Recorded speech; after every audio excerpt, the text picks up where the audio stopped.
Пензионери, ученици, студенти се дел од листата на категории граѓани кои ќе бидат опфатени со антикризните мерки.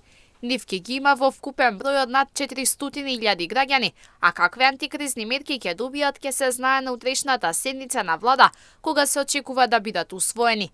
Вице-премиерот Битики само напомена дека за пензионерите ќе има надоместок за неколку месеца. Средствата ќе бидат искористени за антикризни мерки кои што очекуваме веќе утре да бидат на седница на влада, се насочени кон најранливите категории на граѓани.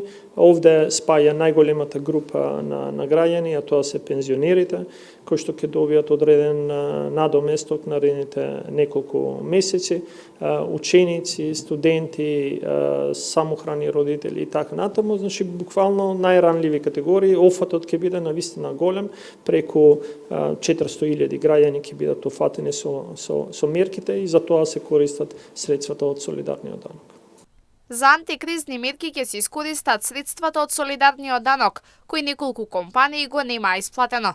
На новинарско прашање за тоа колку компании ќе бидат блокирани поради неплаќањето, Битики вели дека бројот е мали и е под 20. Посочи дека уште не се блокирани сите компании, а бројот се менува секојдневно.